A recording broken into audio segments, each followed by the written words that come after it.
Good evening. I'm getting ready to go to bed. An old lady like me goes to bed early. And this is actually a little late for me.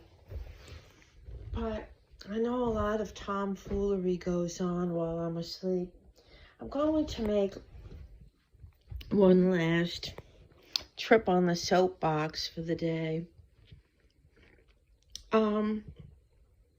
If someone really doesn't know, and you hear someone saying, I had this happen, I had that happen, I went to this hospital, blah, blah, blah, and you don't really know, and you say, oh, I think she's lying, or I think she has Munchausen's, or whatever, maybe that's acceptable, but I have, like I said, a paper trail, not only of trips to hospitals and doctors, but blood work and other tests with definitive diagnoses. And no, they're not STDs. I have definite diagnoses.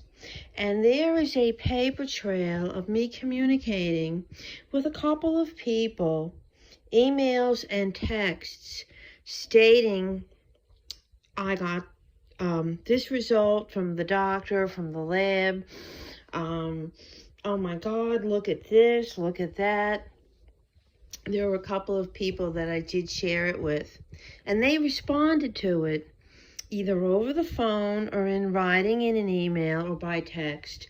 And those are all things that can be retrieved, even if I have to spend a few dollars.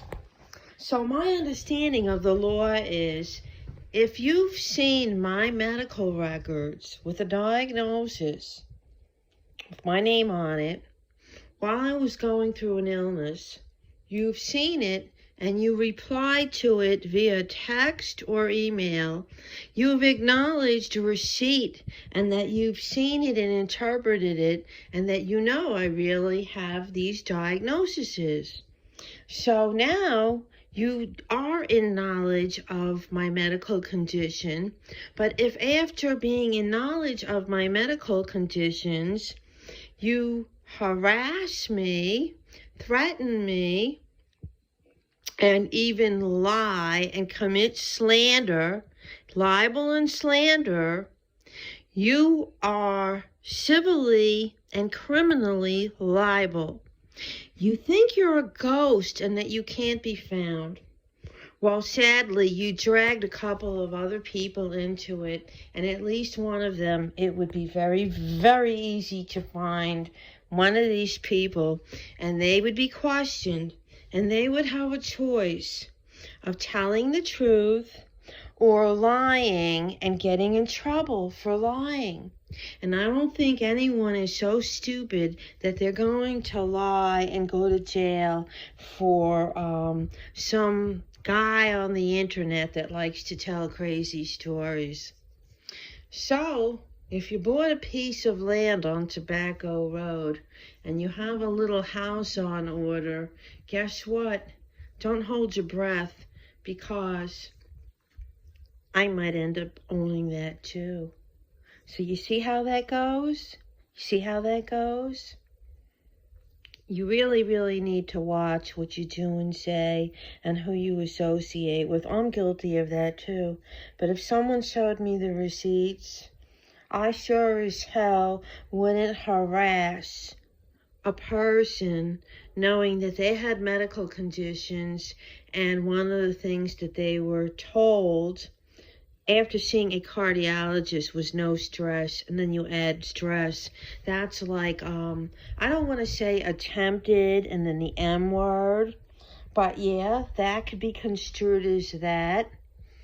And also to put in writing in an email that you and your children are going to teach me a lesson I will never forget, particularly your eldest child, who you claim to be in law enforcement, is going to teach me a lesson I will never forget.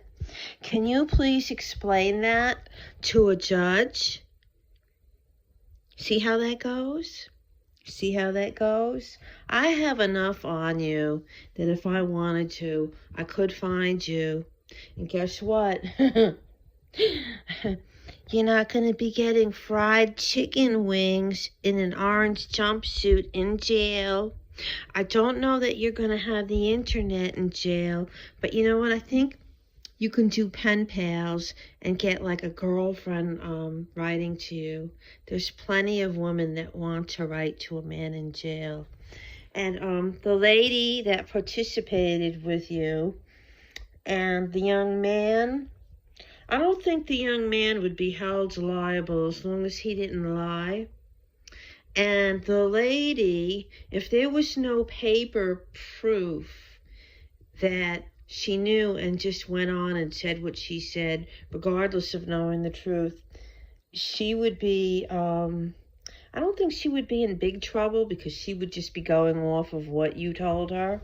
But if she's seen anything and there's proof of it, then she's also liable. So anyway, you guys, you have the evening that you deserve. And if you're innocent, fine. But if you're guilty, well, you know, you put your foot in it, and now you have to take the consequences. Bye.